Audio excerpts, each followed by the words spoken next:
بنا دے نیک مجھے نیک دے بنا یا رب بنا یا رب۔ صلو علی الحبیب صلی اللہ تعالی علی محمد صلی اللہ علیہ وسلم۔ مدنی چینل کے ناظرین، مدنی چینل کے سلسلے آداب زندگی میں ہم آپ کو خوش آمدید کہتے ہیں۔ آج کا یہ پروگرام بہت اسپیشل ہے کیونکہ یہ آداب زندگی کی آخری ایپیسوڈ ہے اور اس میں بہت ساری باتیں ہم وہ کریں گے جو پہلے نہیں ہوئی تھی۔ اس سے پہلے کہ ہم اس سلسلے کو آگے لے کے چلیں، آئیے درود پاک کی فضیلت سماعت کرتے ہیں۔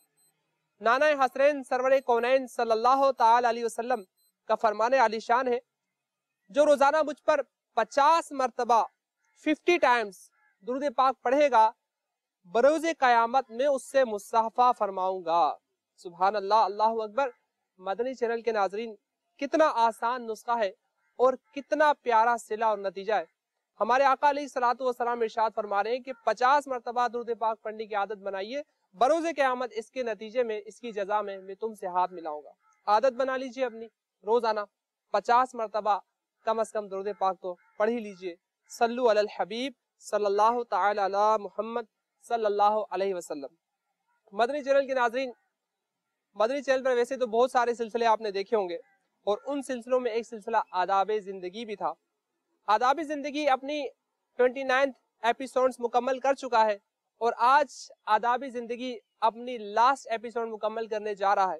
اس پروگرام میں آج ہمارے ساتھ اس پروگرام کے مرکزی کردار مبلغ دعوت اسلامی یوسف مدنی صاحب ہمارے ساتھ موجود ہیں۔ اچھا حضور، یہ ارشاد فرمائے کہ آداب زندگی جو ہمارا یہ پروگرام ہے، 30 ایپیسوڈ آپ نے اس کی ہیں، تو آداب زندگی نام، ذہن میں سوال آتا ہے کہ آداب زندگی ہی کیوں نام رکھا ہے، اس کے پیچھے کیا وجہ تھی؟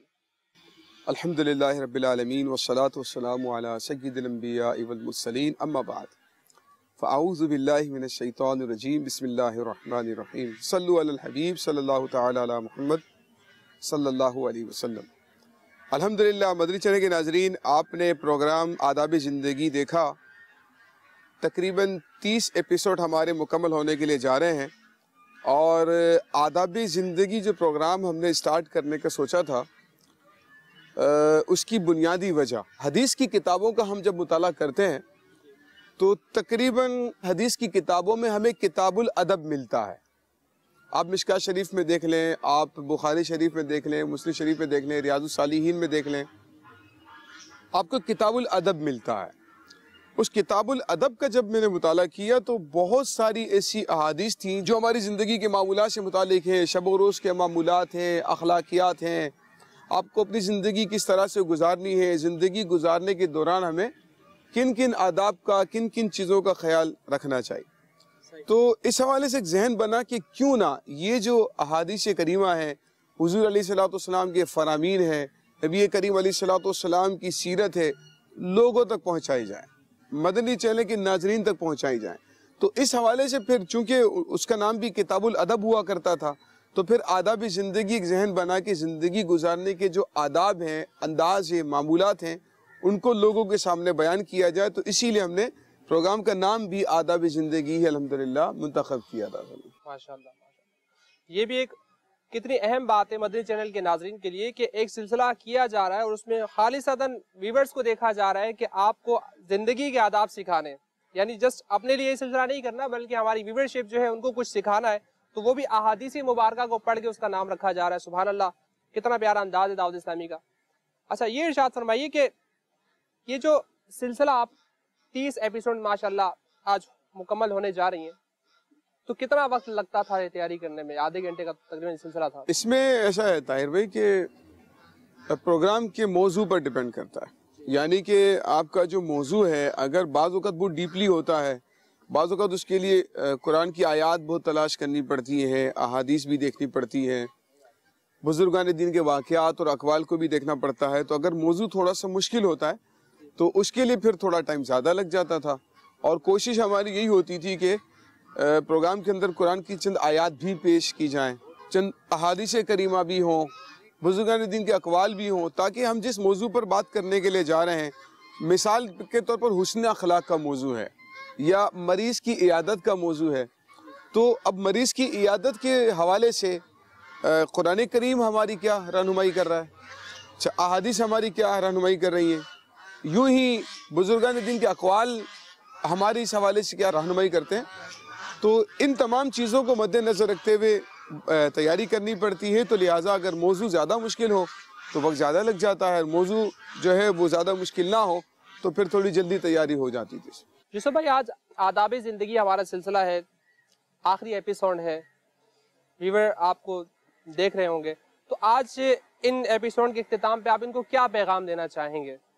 ایسا پیغام جو یہ اپنے پاس اپنے دل سے لگا کے رکھیں، اس کے مطابق زندگی بسر کریں. آج کے ایپیسوڈ کے لیے بھی الحمدللہ ہم نے ایک موضوع کا انتخاب کیا ہے، اور کوشش ہماری یہ ہے کہ اس میں بھی کوئی ایسا ادب یا کوئی اس طرح کی بات بیان کرنے میں کامیاب ہو جائیں جو ہمارے لیے بھی اور مدنی چینل کے ہمارے جو ناظرین ہیں ان کے لیے بھی قابل عمل ہو، اور ان کی زندگی کو گزارنے کے دوران ان کو فائدہ دے سکے. الحمدللہ جیسے کہ ہمارے موضوعات بہت اہم رہے، آپ بھی ہمارے اس جو ہے پروگرام کے اندر اپنا ایک اہم کردار ادا کرتے رہے. آپ کا بھی الحمدللہ ایک سیگمنٹ ہوا کرتا تھا، بلکہ پہلے مجھے آپ یہ بتائیں کہ آپ اس حوالے سے کیا تیاری کرتے تھے اور کیا کیا موضوعات آپ لے کر آئے تھے، تاکہ مدنی چینل کے ناظرین تھوڑا اس حوالے سے بھی آپ سے مستفید ہو سکیں. اصل میں جب ایک سیگمنٹ ملتا تھا، ویسے تو میرا سیگمنٹ 5 منٹ کا تھا، لیکن چونکہ کیمرے کے سامنے اور چینل پر آپ کی بات جانی ہوتی ہے تو اس کے لیے وہ 5 منٹ کے لیے مجھے تو کافی تیاری کرنی پڑتی تھی. جی، پہلے سلیکٹ کرنا کہ کس ٹاپک پہ بات کرنی ہے، اس کے بعد پھر احادیث مبارکہ کو تلاش کرنا، اور پھر دیگر کتابوں کو پڑھنا. مطلب یہ کہ 2 سے 3 کتابیں مجھے بھی دیکھنی پڑتی تھی اس 5. کیا کیا موضوعات آپ نے رکھے ہیں سیگمنٹ کے اندر، ذرا مدنی چینل کے ناظرین کو بتائیں آپ. میں نے جو اپنے سیگمنٹ میں موضوعات رکھے تھے اس میں کوشش یہ کی تھی کہ آقا علیہ الصلوۃ والسلام کی غذاؤں کے متعلق اسٹارٹ لیا تھا. بہت زبردست چیز ہے جی، یہ تو یقیناً بہت اہم ہے. حضور علیہ الصلوۃ والسلام کی غذاؤں سے متعلق جو آپ نے موضوع سلیکٹ کیا ہے، تو یقیناً نبی کریم علیہ الصلوۃ والسلام کی مبارک زندگی جس طرح سے ہمارے لیے رہنما ہے، حضور علیہ الصلوۃ والسلام کے اقوال، آپ کے افعال حکمت سے بھرپور ہیں، تو یقیناً آپ کی غذاؤں کو بھی آپ نے جو منتخب فرمایا وہ بھی حکمت سے بھرپور ہوں گی. اللہ اکبر، بے شک بے شک، بالکل حکمت سے بھرپور. اور مجھے اس میں کافی چیزیں سیکھنے کو ملی. میں ایک پوائنٹ ڈسکس کرنا چاہوں گا. کدو شریف جو ہے وہ آقا علیہ الصلوۃ والسلام کو پسند تھا. لوکی شریف، جی لوکی شریف. اچھا، میں نے اس کے متعلق جو آج کل کی سائنس کہہ رہی ہے وہ یہ بتاتی ہے کہ اگر نفسیاتی طور پر کوئی شخص ڈپریشن کا شکار ہو رہا ہے اور مسائل سے دوچار ہے اور زندگی سے مایوس ہو رہا ہے، تو اسے چاہیے کہ وہ لوکی شریف کا استعمال کرے. اس سے وہ مینٹلی طور پر ریلیکس ہو جائے گا. ماشاءاللہ، یعنی سائنس بھی اس بات کو وہ ایکسپٹ کر رہی ہے. ہمارے آقا علیہ الصلوۃ والسلام کی جو غذائیں ہیں وہ ظاہری بات ہے کہ آپ کا کوئی بھی عمل حکمت سے خالی نہیں تھا. تو جس چیز کو آپ بہت زیادہ لائک کر رہے ہیں، پسند کر رہے ہیں، تو اس کے اندر بھی کوئی نہ کوئی حکمت تو ضرور ہوگی. تو یہ ایک ظاہری سی حکمت ہمارے سامنے آئی. اس کے علاوہ اور کیا کیا ہے وہ اللہ اور اس کا رسول بہتر جانتے ہیں. سبحان اللہ. اچھا، آپ نے جو بات کہی نا کہ آج ہم کس موضوع پر بات کریں گے اور آج کیا پیغام ہم دیں گے، تو یقیناً قرآن کریم سے اہم ترین پیغام تو کوئی بھی نہیں ہو سکتا ہے. قرآن ہمیں کیا سکھاتا ہے کہ ہمارے دن رات کے معمولات پہ کیا ہونا چاہیے. قرآن کریم میں اللہ تعالیٰ ارشاد فرماتا ہے، جو اپنے رب کے لیے رات گزارتے ہیں سجدے اور قیام کی حالت میں، اللہ اکبر، یعنی ان کی راتیں اس حال میں گزرتی ہیں کہ وہ یا تو قیام کی حالت میں اللہ کی بارگاہ میں کھڑے ہوتے ہیں یا پھر سجدے کی حالت میں اللہ تعالیٰ کی بارگاہ میں حاضر ہوتے ہیں. سبحان اللہ. اور فرمایا تتجافى جنوبهم عن المضاجع، ان کی جو کروٹیں ہیں، ان کے جو پہلو ہیں، وہ بستروں سے جدا رہتے ہیں. اللہ اکبر. یعنی وہ غفلت کے ساتھ اپنی راتوں کو نہیں گزارتے.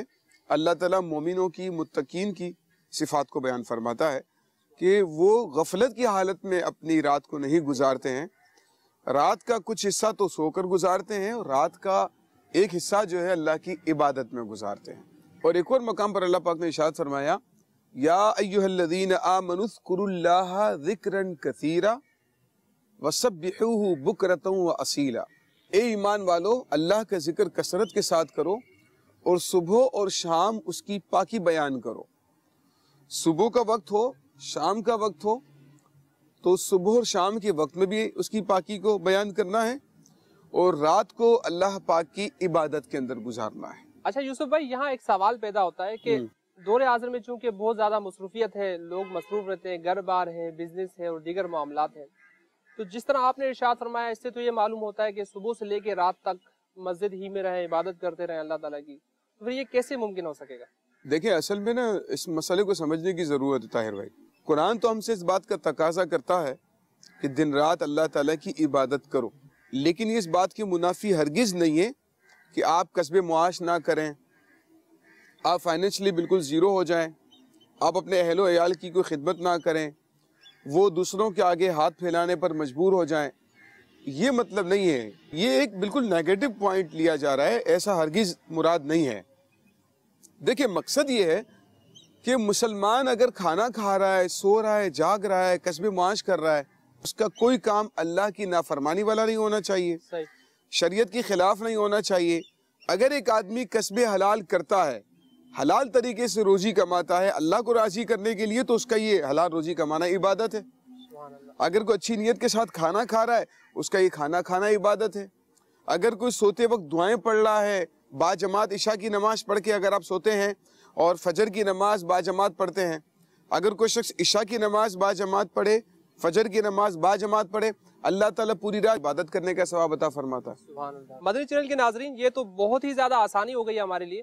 ہم یہ سمجھ رہے تھے کہ ہمیں جو ہے وہ سارا دن مسجد میں بیٹھ کے تسبیح لے کر اوراد و وظائف پڑھنے ہیں، نوافل پڑھنے ہیں، عبادات کرنی ہے. لیکن در حقیقت یہ ہے کہ اگر ہم اپنی زندگی کو شریعت کے دائرے میں لے کر بسر کرتے ہیں، لوگوں سے شریعت کے دائرے میں رہ کر ملاقاتیں کرتے ہیں، معاملات کرتے ہیں، کاروبار کرتے ہیں، بچوں کی تربیت کرتے ہیں، بیوی سے معاملات کرتے ہیں، پڑوسیوں کے حقوق کا خیال رکھتے ہیں، تو اس کا یہ مطلب ہے کہ صبح آنکھ کھلنے سے لے کے رات آنکھ بند ہونے تک ہم اللہ تبارک و تعالیٰ کی عبادت کر رہے ہیں. جیسے کہ یوسف بھائی نے ارشاد فرمایا کہ صبح فجر کی نماز اور رات عشاء کی نماز جس نے باجماعت ادا کی، گویا کہ اس نے ساری رات اللہ کی عبادت میں بسر کر دی. اللہ اکبر، سبحان اللہ. جھوم جائیے مدنی چینل کے ناظرین، مدنی چینل کے اس سلسلے کے توسط سے آپ کو کتنا پیارا پوائنٹ سیکھنے کو ملا. اس پر تو ایک مدنی قابلی کی فیس بننی ہی چاہیے. کیوں سر بھائی؟ بجا فرما رہے. اچھا، آپ مزید اس پہ کیا مدنی پھول ارشاد فرمائیں گے؟ اچھا دیکھیں، معمولات زندگی کے حوالے سے میں بات کر رہا تھا نا، تو اگر جو باتیں ہم سن رہے ہیں نا مدنی چینل کے ناظرین، آپ بھی توجہ فرمائیے. ابھی جو باتیں ہم سن رہے ہیں یہ اتنی اہم ترین ہے کہ اگر ہم ان چیزوں کو اختیار کر لیتے ہیں، تھوڑی سی توجہ کر لیتے ہیں، تو ہمیں بہت زیادہ مشقت نہیں اٹھانی پڑتی ہے، بہت محنت نہیں کرنی پڑتی ہے، لیکن ہم اللہ تعالیٰ کی رضا کے مطابق زندگی گزارنے والے بن سکتے ہیں. ہمارے بہت سارے معمولات شریعت کے مطابق بلکہ ہمارے لیے ثواب کا ذریعہ بن سکتے ہیں. دیکھیں ہمارے دین نے ہماری معمولات زندگی کو کس طرح سے دین سے جوڑا ہے، اس کو سمجھنے کی ضرورت ہے. آپ رات کو سوتے ہیں، آپ سونے کی دعا پڑھ کر سوئیں، اللہم بسمک اموت و احیا. آپ سونے کے وظائف پڑھ لیں، آیت الکرسی پڑھ لیں، سورہ اخلاص پڑھ لیں، سورۃ الفلق، سورۃ الناس پڑھ لیں. آیت الکرسی کے تو فضائل احادیث کریمہ کے اندر ہیں، انسان کی حفاظت ہوتی ہے، ٹھیک ہے، بلکہ اس کے جو آس پاس پڑوس والے ہوتے ہیں ان کی اللہ تعالیٰ حفاظت فرماتا ہے آیت الکرسی کے برکت سے. پھر باجماعت نماز پڑھ کر سوئیں، تلاوت قرآن کر کے سورۃ الملک پڑھ کے سوئیں. جب آپ صبح اٹھتے ہیں تو اٹھتے وقت آپ دعا پڑھیں گے اٹھنے کی، الحمدللہ الذی احیانا بعد ما اماتنا والیہ النشور. دیکھ سو رہے ہیں، اللہم بسمک اموت و احیا، اللہ تیرے ہی نام سے میں مرتا اور زندہ ہوتا ہوں. اچھا جب اٹھ رہے ہیں، الحمدللہ الذی احیانا بعد ما اماتنا والیہ النشور، اللہ کا شکر ہے کہ جس نے مجھے موت کے بعد زندگی دی، یعنی نیند کے بعد اللہ تعالیٰ نے مجھے بیدار کیا. یوں ہی آپ جب کھانا کھاتے ہیں تو کھانا کھاتے وقت بسم اللہ الذی لا یضر مع اسمہ شیء فی الارض ولا فی السماء وہو السمیع العلیم. آپ دعا پڑھتے ہیں، بلندی پر جا رہے ہیں تو اللہ اکبر پڑھیں، آپ نیچے اتر رہے ہیں تو سبحان اللہ پڑھیں، آپ گھر سے نکل رہے ہیں تو گھر سے نکلنے کی دعا پڑھیں، آپ سواری پر سوار ہو کر جا رہے ہیں، سواری پر سوار ہونے کی دعا پڑھیں. تو یہ تمام معمولات آپ دیکھ لیں کہ دعاؤں کے ساتھ اللہ تعالیٰ نے ہمارے جوڑ دیے نا. آپ ان معمولات کو دیکھیں تو دعاؤں کے ساتھ ہماری شریعت نے، ہمارے دین نے جوڑ دی ہیں. اچھا یہ ساری دعائیں، آپ دودھ پی رہے ہیں تو یہ دعا پڑھنی ہے، کسی مسلمان کو مسکراتا ہوا دیکھ رہے ہیں تو آپ نے یہ دعا پڑھنی ہے، پانی پینا ہے تو یہ پڑھ کر پینا ہے، آپ نے کسی مسلمان سے ملاقات کرنی ہے تو السلام علیکم ورحمۃ اللہ، دعاؤں کا تبادلہ کرنا ہے. تو کتنا خوبصورت انداز. یہاں تک کہ قبرستان جاتے ہیں تو قبرستان کی دعا آپ نے پڑھنی ہے، آپ بازار سے گزرتے ہیں تو بازار کی دعا ہے. تو اگر یہ کوئی صرف 15-20 دعائیں ہوں گی جو پورے دن میں ہم ان کو جو ہے پڑھ کر اس کی برکتیں حاصل کر سکتے ہیں. ایک یہ سلسلہ ہو گیا. پھر جب آپ کام کاج کرتے ہیں تو کام کاج کے دوران آپ نے باجماعت نمازوں کا اہتمام کرنا ہے، تسبیحات پڑھنی ہے. اس کے بعد اب آپ نے جب کام کرنا ہے، جاب پہ جا رہے ہیں، آپ جب کسی کے پاس اگر جاب کرتے ہیں تو آپ نے اپنا ٹائم ضائع نہیں کرنا ہے کہ جو ٹائم آپ نے دیا نہیں آپ اس کے پیسے لے رہے ہیں. کام چوری نہیں کرنی ہے، ڈنڈی نہیں مارنی ہے اس میں. اگر آپ تجارت کر رہے ہیں، کاروبار کر رہے ہیں، جھوٹ نہیں بولنا ہے، دھوکہ نہیں دینا ہے، آپ نے اس کے دوران ملاوٹ نہیں کرنی ہے. یعنی شریعت نے، ہمارے دین نے جو کنڈیشنز لگائی ہیں تو ان کو آپ نے فالو کرنا ہے. ٹھیک ہے، یہ تمام کی تمام چیزیں ہو گئی. اب آپ مجھے بتائیں، یہ جو تمام معمولات ہیں اس کے اندر عبادات ایڈ ہو گئی. ٹھیک ہے، اب آپ مجھے بتائیے کیا آپ کے معمولات زندگی جو دنیا سے متعلق، کیا وہ متاثر ہو رہے ہیں؟ کیا اس میں کوئی رکاوٹ آ رہی ہے؟ بلکہ جب ہم ان تمام چیزوں کو ایڈ کر رہے ہیں، کچھ فضولیات ہمارے درمیان سے نکل جائیں گی، کچھ فالتو چیزیں نکل جائیں گی، اور یہ جو مفید چیزیں ہیں یہ ایڈ ہو کر ہماری زندگی کو جو ہے بابرکت بنا دے. سبحان اللہ. ہماری معمولات زندگی کے اندر اگر عبادات کو ایڈ کر دیتے ہیں، جیسا کہ اللہ پاک نے ارشاد فرمایا اللہ کے ذکر کثرت سے کرو. دیکھیں کثرت سے اللہ کا ذکر ہو رہا ہے. صبح و شام اس کی پاکی بیان کرو، نماز پڑھنی ہے صبح و شام، اللہ تعالیٰ کا ذکر کرنا ہے. یہ تمام معمولات ایڈ ہو رہے ہیں تو اس کا فائدہ کیا ہوگا؟ اس کا فائدہ ہمیں یہ حاصل ہوگا کہ ہماری جو زندگی کے دیگر معمولات ہیں اس میں اللہ تعالیٰ برکت پیدا کر دے گا، آسانی پیدا کر دے گا ہمارے لیے. اور حدیث قدسی مجھے یاد آ رہی جس کا مفہوم ہے، اللہ پاک ارشاد فرماتا ہے کہ اے ابن آدم، تو میری عبادت کے لیے اپنے آپ کو فارغ کر دے، تو میری عبادت کے لیے اپنے آپ کو فارغ کر دے. اگر تو نے ایسا کیا تو میں تیرا دل غنا سے بھر دوں گا، اللہ اکبر. سبحان اللہ. تیری محتاجی کو دور کروں گا اور تجھے کسی کا محتاج نہیں کروں گا. اور اگر تو نے ایسا نہیں کیا تو میں تیرا ہاتھ کام کاج سے بھر دوں گا اور تجھے غنی نہیں کروں گا.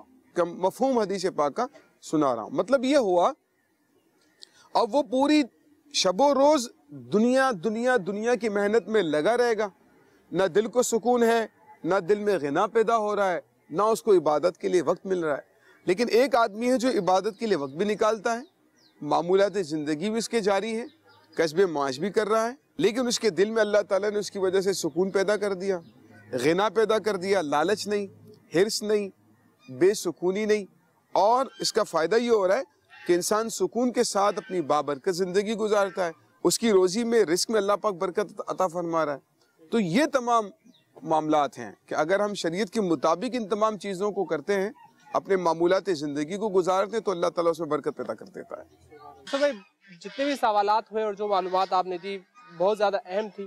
اب ایک آخری کوئسچن آپ سے کرنے جا رہا ہوں کہ میری نظر میں بہت زیادہ اہم ہے. حضور علیہ السلام کے معاملات زندگی میں کچھ اوصاف ہیں، وہ آپ ہمیں بتائیں تاکہ ہم اس کو یاد رکھ سکیں اور اس پہ عمل کر سکیں. دیکھیں، اگر یہ کہا جائے کہ اس دنیا کے اندر سب سے بہترین زندگی کے جو معمولات ہیں وہ اللہ کے آخری نبی کریم صلی اللہ تعالیٰ علیہ وآلہ وسلم کے ہیں، تو اس میں کسی بھی قسم کا شک اور شبہ نہیں ہے. بے شک بے شک. اس لیے کہ اللہ تعالیٰ نے قرآن کریم میں فرمایا لَقَدْ كَانَ لَكُمْ فِي رَسُولِ اللَّهِ أُسْوَةٌ حَسَنَةٌ. رسول اللہ صلی اللہ تعالیٰ علیہ وآلہ وسلم کی مبارک زندگی تمہارے لیے بہترین مشعل راہ ہے، بہترین نمونہ عمل ہے. تو نبی کریم علیہ السلام کی زندگی کو اللہ پاک نے بہترین نمونہ عمل ہمارے لیے قرار دیا ہے. آپ کے اگر معمولات کو ہم دیکھتے ہیں، سبحان اللہ، آپ جو ہے تہجد کی نماز ادا فرماتے ہیں، آپ باجماعت فجر کی نماز ادا فرماتے ہیں، آپ صحابہ کرام کی تربیت، یعنی فجر کی نماز پڑھنے کے بعد حضور علیہ السلام صحابہ کرام کی طرف رک کر کے بیٹھ جاتے، پھر سے گفتگو فرمایا کرتے. تم میں سے کسی نے خواب دیکھا ہے؟ اگر کسی نے خواب دیکھا ہوتا تو وہ بتاتا، حضور علیہ السلام اس کی تعبیر ارشاد فرماتے. اس کے بعد پھر نوافل کا سلسلہ، اس کے بعد پھر حضور علیہ السلام کے معمولات، اپنے گھر کے کام کاج کرنا. نبی کریم علیہ السلام کے معمولات میں مریض کی عیادت کرنا. اگر کوئی بیمار ہوتا حضور علیہ السلام عیادت کے لیے تشریف لے جاتے. جنازوں میں شرکت کرنا، یعنی نبی کریم علیہ السلام نماز جنازہ، اس کے بعد تمام نمازوں کا اہتمام، مسلمانوں کی دلجوئی کرنا، مسلمانوں کے ساتھ خیرخواہی کے ساتھ پیش آنا. کسی کو اگر برائی میں مبتلا دیکھتے ہیں تو اس کی اصلاح کر دینا، لوگوں کو نیکیوں کی طرف راغب کرنا، لوگوں کے ساتھ محبت سے پیش آنا، حسن اخلاق سے پیش آنا، اپنے معمولات زندگی کو بحسن خوبی ادا کرنا، اپنے گھر والوں کے ساتھ یکساں تعلقات رکھنا، اللہ تعالیٰ کے ذکر میں ہی اپنے پورے دن کو گزار دینا. نبی کریم صلی اللہ تعالیٰ علیہ وآلہ وسلم کے معمولات زندگی ایسے ہیں. اپنی زبان سے کوئی ایسا لفظ نہیں نکالنا ہے کہ جو کسی کی دل آزاری کا سبب بن جائے، کسی کی دل شکنی کا سبب بن جائے، غیبت یا چغلی ہو جائے، کوئی لفظ فضول ہو جائے. اللہ تعالیٰ کی رضا کے بغیر کوئی ایسا کام نہیں کرنا ہے. کسب معاش بھی کرنا ہے، اپنے اہل و عیال کی جو ہے وہ کفالت بھی کرنی ہے. یعنی ان تمام معمولات کے مطابق اپنی زندگی کو گزارا جا رہا ہے. پھر آپ نے شادی بیاہ فرمایا، آپ نے زندگی کے شب و روز کو ہماری طرح گزارا ہے. آپ رات کو آرام فرمایا کرتے تھے، رات میں پھر تلاوت قرآن اور نماز پڑھا کرتے تھے. رات میں بھی اللہ تعالیٰ کی عبادت کے لیے ایک حصہ ہوا کرتا تھا. یعنی عبادات کے ساتھ اپنی زندگی کو نبی کریم علیہ السلام گزارا کرتے تھے. بڑا سادہ کھانا کھایا کرتے تھے، بڑا سادہ لباس پہنا کرتے تھے، بڑا سادہ آپ کا بستر ہوا کرتا تھا. دنیا سے آپ دل نہیں لگاتے تھے، دنیا سے آپ محبت نہیں کرتے تھے. اور نبی کریم علیہ السلام نے ہمیں یہی درس دیا ہے کہ اس دنیا میں زندگی اس طرح گزارو جس طرح ایک مسافر ہوتا ہے. جس طرح ایک مسافر اپنی زندگی کو گزارتا ہے ایسے گزارو. کیونکہ مسافر اپنے سفر کو مختصر طور پر اختیار کرتا ہے، بہت زیادہ سامان، بہت زیادہ بوجھ نہیں اٹھاتا اور بہت زیادہ سامان لے کر نہیں چلتا، لیکن اس کے پیش نظر اس کی منزل ہوا کرتی ہے. تو ایک مسلمان کے پیش نظر بھی آخرت ہونی چاہیے، اس کی منزل ہونی چاہیے اور اللہ کی رضا ہونی چاہیے. سبحان اللہ. مدنی چینل کے ناظرین، ہمارے یوسف بھائی نے بہت ہی خوبصورت طریقے سے آقا علیہ الصلوۃ والسلام کے معاملات زندگی کو ہمارے سامنے بیان کیا اور ہمیں یاد رکھنے کا موقع دیا کہ ہم اپنے اس زندگی کو کیسے بسر کر سکتے ہیں، کیسے گزار سکتے ہیں. آداب زندگی کا جو سلسلہ شروع ہوا تھا، جو پروگرام ہم نے سٹارٹ کیا تھا، اب وہ اپنے اختتام کی طرف جا رہا ہے. مدنی چینل کے ناظرین، اگر آپ نے اس پروگرام کی کوئی ایپیسوڈ مس کی ہے تو آپ ہمارے یوٹیوب چینل پر بھی دیکھ سکتے ہیں. آداب زندگی لکھ کر آپ جو بھی ایپیز کی دیکھنا چاہیں گے تو دیکھ سکیں گے. انشاءاللہ اس کو دیکھیے بھی اور اس پر عمل کرنے کی بھی کوشش کیجیے. ہمیں دیجیے اجازت اس پیغام کے ساتھ کہ دعوت اسلامی کے مدنی ماحول سے ہر دم وابستہ رہیے گا. مدنی چینل کو دیکھتے رہیے گا. صلو علی الحبیب صلی اللہ تعالی علی محمد صلی اللہ علیہ وسلم. بنا دے نیک مجھے نیک دے، بنا